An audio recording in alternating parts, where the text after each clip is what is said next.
Y'all be in prayer for me. My wife asked me today, she said, "Are you excited?" I didn't answer her for a second, and she looked at me real funny. And I'm always excited to come to church.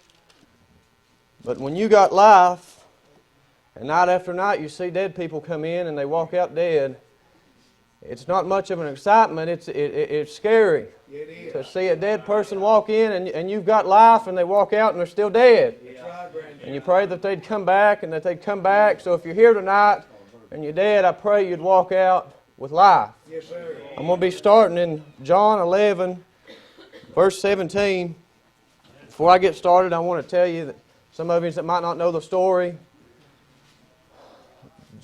Mary and Martha and Lazarus are siblings.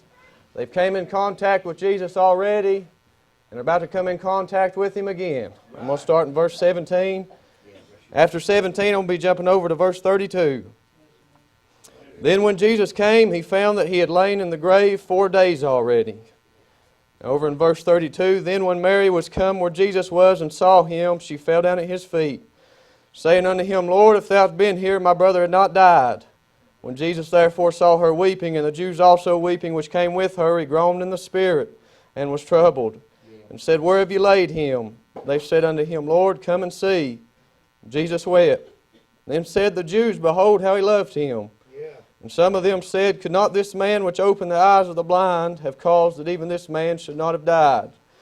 Jesus therefore again, groaning in Himself, cometh to the grave. It was a cave, and a stone lay upon it. Jesus said, Take ye away the stone. Martha, the sister of him that was dead, saith unto Him, Lord, by this time he stinketh, for he hath been dead 4 days. And that's all I'm going to be reading. And what I want my text to be is, you've already started to stink.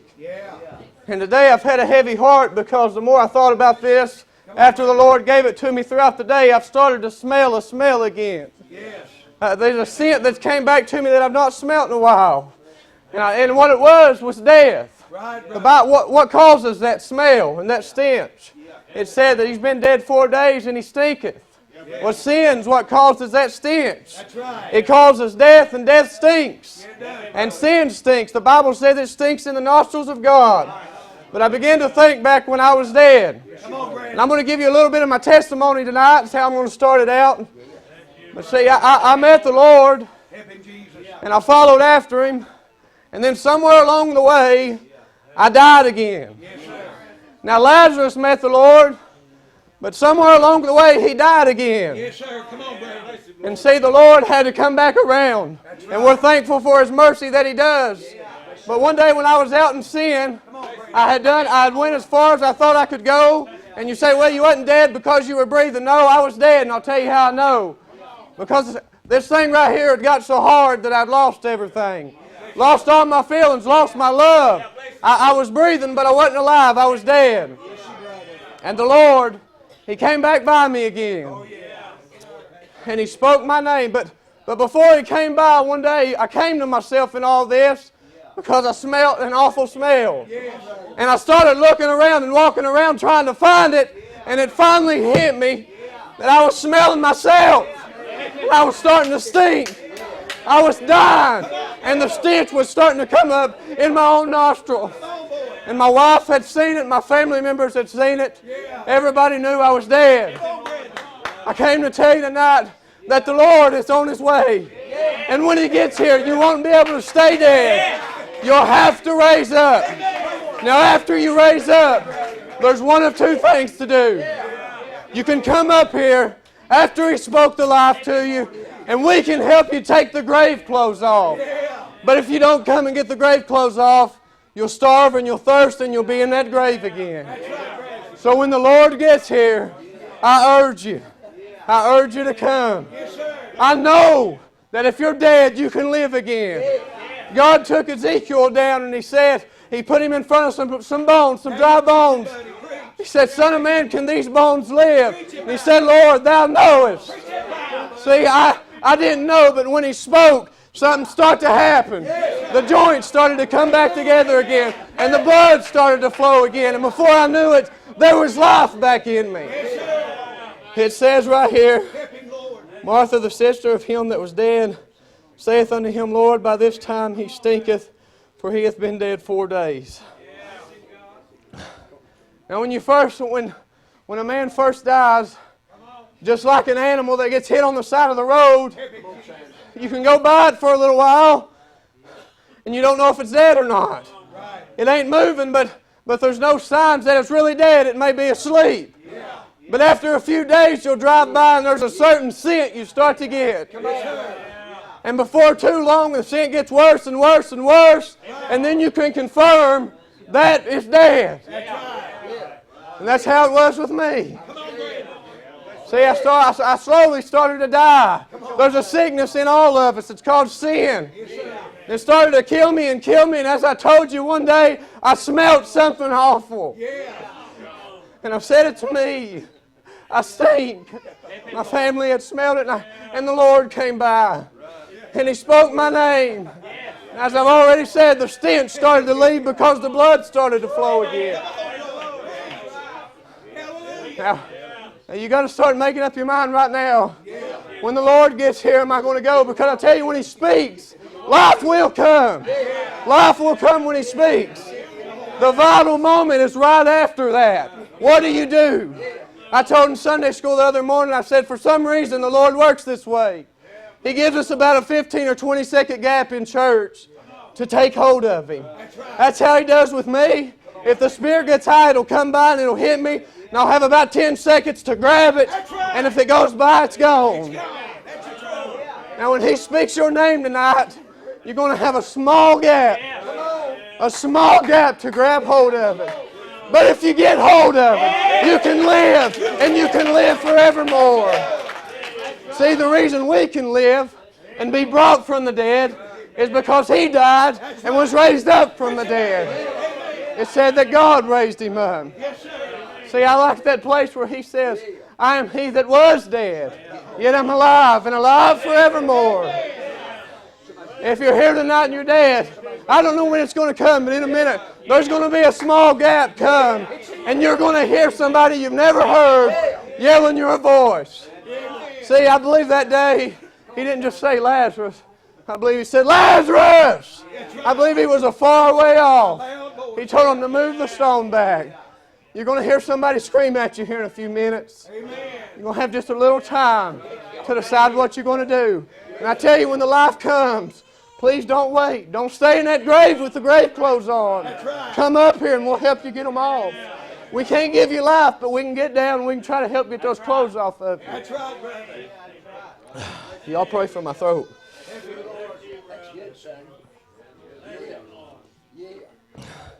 As I'd already said, I was dead and I smelled something. I don't know if the past few days you've been smelling anything. Maybe that's why you came. You came somewhere to maybe try to get the stench off. But I was smelling something and I couldn't get rid of it, and it hit me that day that it was me and I was dying. The Bible says that He can give us life and He can give it more abundantly. That's why He came, was to give us life. See, this whole Bible from Genesis to Revelations is about death and life. That's right. That's all it's about. There's some things in the middle, but it's all about life and death.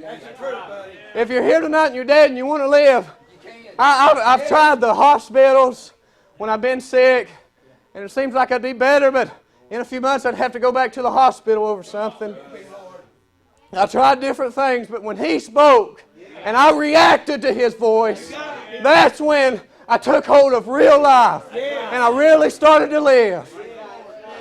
So I don't want you to think tonight when you hear the voice and that life starts stirring, because it will even if you don't get up, that you've got it. Because if you go back out of here, you still got your grave clothes on. That's right.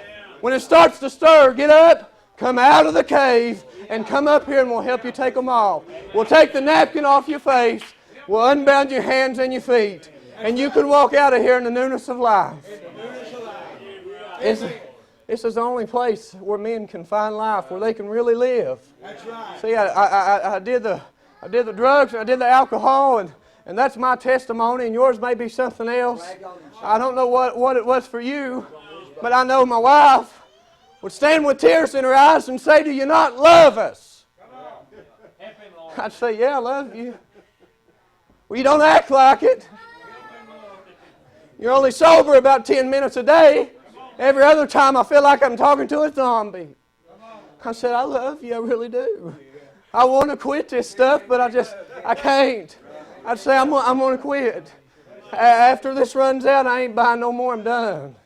Well, it'd go for 5 or 6 days maybe. Then I'd have to go get it again. Then a few months would go by, and it'd go a few days, and I'd have to go get it again, and I'd hear again, do you not love us? See, my wife couldn't do it, and my baby girl couldn't do it. You can't love anybody until you get the Lord. You can't live until you get the Lord. See, the reason that she didn't see nothing in me and feel no love is because she was living with a dead man. Now that I've got life, and she's got life, there's a lot that goes on in our house. There's a lot of love that goes on in my home. Sarah, if you don't care, if you'll come on up here.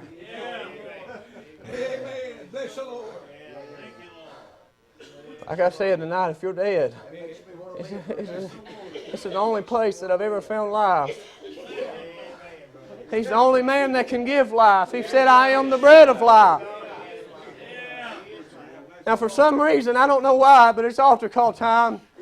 And I found that you can get saved anywhere, but I found out the Lord likes to linger at altars for some reason. He just likes to hang around at the altar. So if you want some of Him, I pray you'd come up here tonight.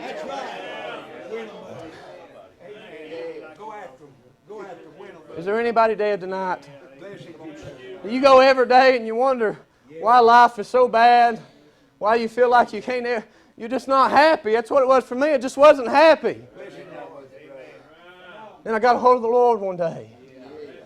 See, before I got a hold of Him, I was running outside in the middle of the night, having panic attacks, scared to death, miserable, not happy. My wife was having to lay her hand over on my chest because I thought my heart was stopping. I said, you're going to have to lay your hand here and let me go to sleep. And one night I came out of the closet. I said, you ain't got to lay your hand on my chest tonight. Went to sleep just fine, didn't I? Slept good ever since. Go ahead, Sarah, and start playing whenever you want. If it's stirring in you right now, I ask that you to come and take a hold of life. See, if you're laying there dead, I'll tell you what Jesus is doing up here. The same thing He was doing when Lazarus was laying there dead. He's weeping. He's just standing up here crying. Because you won't walk back out of here dead if you don't come. He said that Jesus wept. And you know what everybody be thinking? It said those Jews that stood by said, behold, how that He loved him. He loves you tonight. Everybody bow their head just a minute. If there's anybody in here tonight that's dead, and you feel a little bit of life stirring in you, would you just lift your hand up and you can put it right back down and I'll be praying for you. That God would give you strength to come out of that cave. I've said already you're starting to stink. I see that hand. You can put it down. Could I get another hand? I see that hand. I guess y'all too are smelling what I smelled last year. It ain't a good smell. I wanted to get away from it. Anybody else? Just put your hand up and right back down and I'll be praying for you. I ain't going to embarrass you. I've had a heavy heart. I laid in my living room floor. I see that hand. For 2.5 hours today and didn't hardly talk to my wife. Because I was afraid somebody dead tonight would walk back out dead. You say, I'm not dead, I'm breathing. No, you're dead. You'll start smelling that stench here in a little while. The Bible said, awake thou that sleepest and arise from the dead. And what? It said, Christ shall give you life. If I can get everybody to stand right now. Sarah, if you can sing, come unto me.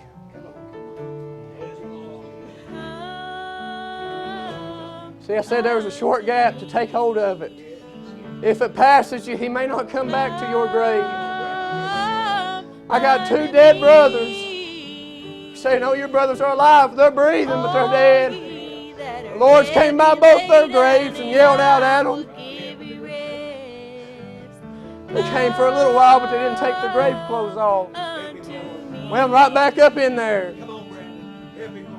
Anybody tonight want to come? You can find life up here. That stench can get washed off tonight. We ain't here to judge you. We're here that you can live. We don't want to see nobody die. That alcohol, the drugs, it's all killing you. A little while you're going to start smelling it. Would you please come? Would you please come tonight? All he did was spoke to Lazarus. That's all he's got to do to you. If he's speaking, just come. He said, Lazarus, come forth.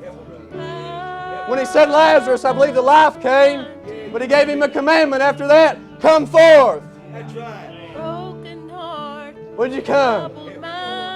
The Spirit and the bride say come. Let him that heareth say come. Him that is athirst, let him come. Whosoever will, let him come and take the water of life freely. I don't want you to walk out dead. I've tried to give it all to you tonight. Just like Lazarus, I was laying in that tomb and I heard him yell. I ran out and said, somebody get these grave clothes off of me. I'm ready to follow him. You know what it said after Lazarus came out and they took the grave clothes off? A few verses later, it said they sat down at meat and Lazarus was sitting with them.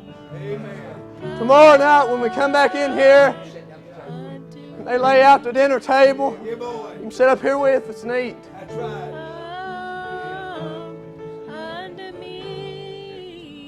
going to tarry just for a few more seconds. You got to make a step. I can't do it for you. If I could save you, I'd be over on Garden Creek. I wouldn't be here. Would you please come?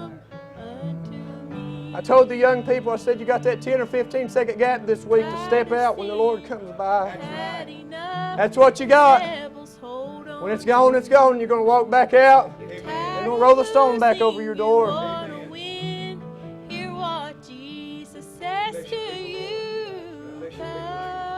on, Jason.